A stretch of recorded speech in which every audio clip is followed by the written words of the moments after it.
Hello guys, good morning. I just woke up. It's about 6:40 right now. I have about an hour to get ready. I'm going into the ER today, which is exciting. Today is Monday, by the way. But yeah, I'll come back once I look a lot more presentable. See you soon.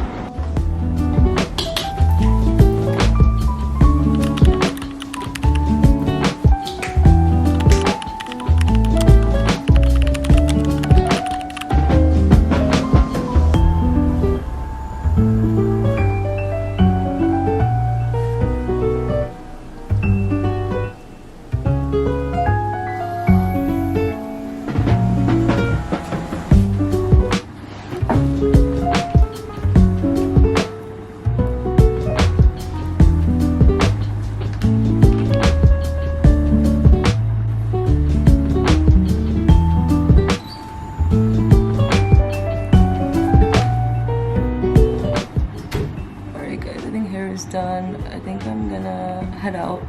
I told her to meet her at 7:45. It's like 7:25 right now. But I'm just gonna go a little bit earlier. So I don't have Wi-Fi that works here. So like I will just tell her when I'll meet her at her house the next day, and then I'll just go. Like there's no way for her to contact me. Or for like anybody to contact me, honestly. I get Wi-Fi whenever I'm like with the doctor, so if I go to her house, I'll get Wi-Fi, so I'll just respond to everyone there, and then I'll come back here. They ran out of bottled water, so I bought these little like packs, which is obviously not very conducive to like taking, but I just fill up my water bottles with these. So you just take off the top part. Oh, thought I could do this.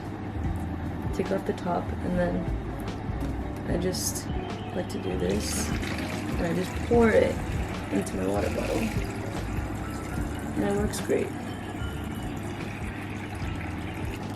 And you can't really drink the tap water because it could be infected with stuff. Okay, alright, I'm gonna go. I have to drop off my laundry downstairs before I go, so I'm gonna go a little bit earlier, but I'll see you guys later. I'll see you at the end of the day. Bye. Okay, hello guys. I'm in my the doctor's like little office space. I don't want to show you too much around because she has like some personal photos here, but she left me here because she has to take some meetings, so I feel like I'm a little kid. But essentially I'm trying to connect to the Wi-Fi. It's not really working, but I have some flashcards that I can do with that Wi-Fi, so I think I'm just gonna do that. So you might be wondering what I'm studying for, because it is my summertime right now, or my summer break. But we have a really big exam called Step 1 that we take at the end of our second year, and I think a lot of the upperclassmen, the M2s, were like stressed out when they were studying for it, and it just looked like a very stressful process. So I kind of just want to get a grasp of what my like study strategy will be for that. So yeah, that's what I'm studying for. The Wi-Fi guy just walked in while I was vlogging, and I was like, God, I'm sorry, I'm just taking a video.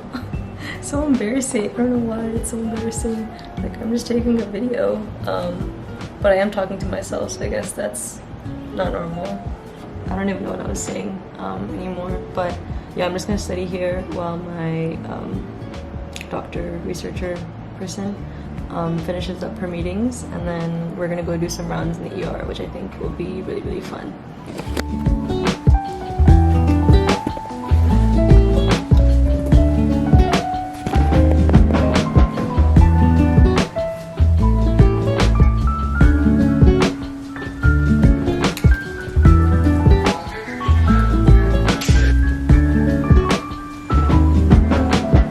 Okay, hello guys. I don't know if you can hear me. I turned on the fan because I'm getting really hot.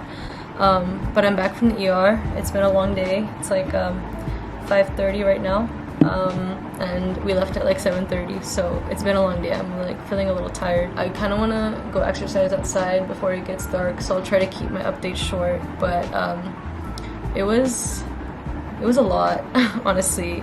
Maybe I can do a more thorough update later, but essentially like the ER is like obviously where you see like the most like acute situations and like, you know, more high stress. And I feel like I do like more high stress environments like that, and like when things are moving a little bit more quickly.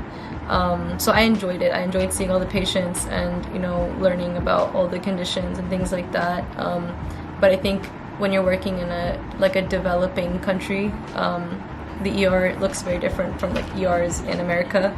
So, you know, things and conditions that you don't really see in America are problems here. So the last patient that we saw, they had neonatal jaundice, and neonatal jaundice, I learned after watching like a video today about it, that it's not really like too much of an issue in America and other more developing nations, or developed nations, sorry. But, you know, because they don't intervene early enough here, and like in developing countries, like they can't treat it as well. And so this patient, it was a 4-day-old baby. He was not doing so great when I saw him. So in the morning he was stable, but when I saw the patient, he was very unstable. He was going into like septic shock because he had a prior infection, and so they think that that was what kind of caused the jaundice. And so what happens in jaundice is you have this protein called bilirubin, and when you're a child and like a baby, your blood-brain barrier isn't formed, so the bilirubin can cross that barrier, and if it deposits in your brain, it causes like irreversible brain damage, and it's an emergency.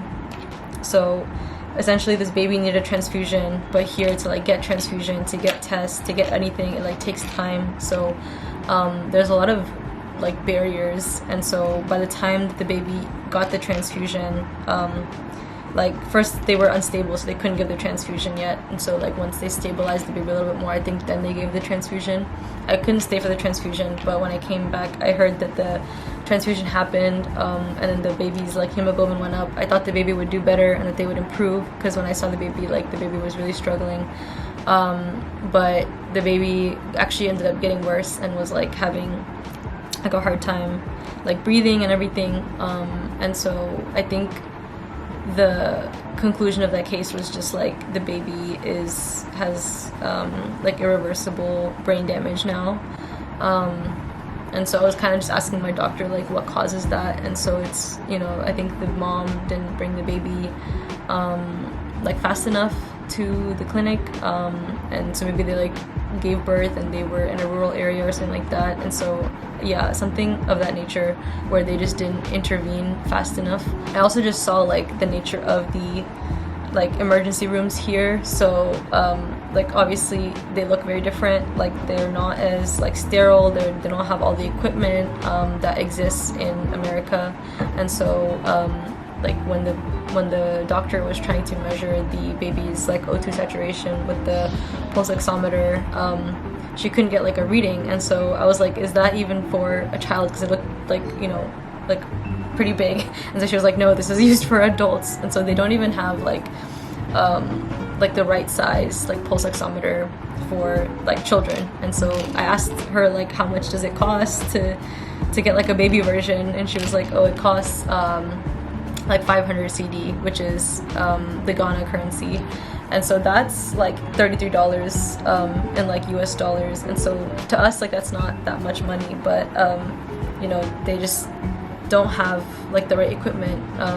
I guess it is like a bigger cost here, so cost is an issue, and everything costs money. So like if you want to run a CT scan, an MRI, everything, like people pay out of pocket. Antibiotics, like everyone just pays out of pocket for these things here. Yeah, apart from just like treating the actual condition, like you have to worry about all this other stuff and garbage. So it's really unfortunate, and the ER doc was just telling me that, you know, she gets really frustrated working there sometimes, and I can see why it could be frustrating to work there, because it's like, you know, you can help the baby and you know, all the patients if you had the right equipment and resources, but they unfortunately don't have that.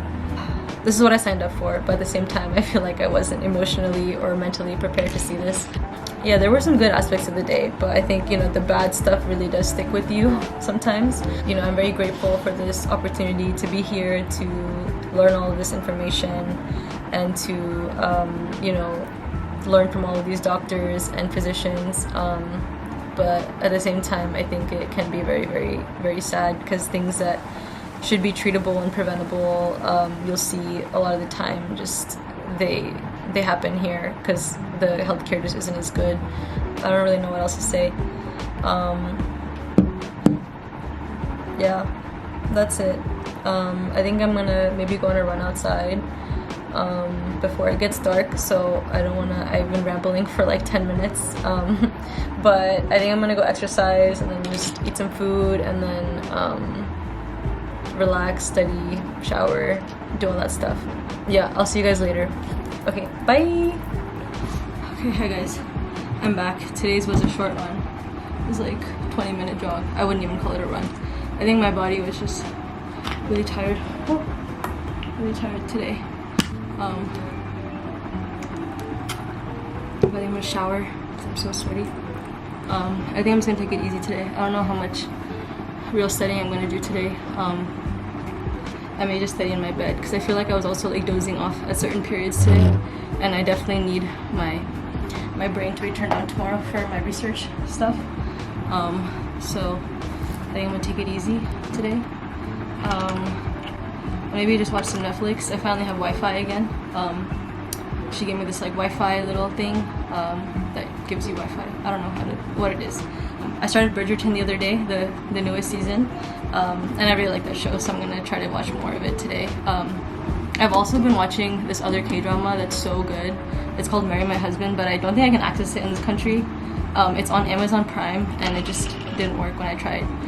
But I have loved every single second of that show. It's just so good. It's like comedy. It's like revenge. It's just so good. It's such a good show, guys. Watch it, please. And you will not regret it. I promise. Because my recommendations are actually good. I like had a lot of thoughts during my run. I feel like when I run, I just have a lot of like with my brain a lot. And I was thinking like, am I meant to do peds if I can't watch children suffer? You know, and I feel like it definitely is hard. It's like hard to watch anybody suffer. I feel like more so children, especially if you love children, and like, you know, if you're a pediatrician, you probably really like children. But I was just thinking like, should I be in a setting where I see a lot of children suffering, or should I be in like a setting where it's like general peds and you just kind of treat them? Like I feel like the suffering is more in certain conditions, but also like when you treat the condition, maybe you'll feel better. But I just want to figure out within peds what I'm meant to do, because I think I do like acute settings. I feel like in the general peds clinic, I got a little bit bored. I'm not gonna lie. I feel like a lot of it was just like anxiety, depression, treating with wellness checks, immunizations, things like that. And I feel like it wasn't super interesting. It was still like meaningful. It just wasn't like stimulating enough, I feel like. All right, I've been rambling on, so I'm gonna go shower. But I'll see you guys later. Bye.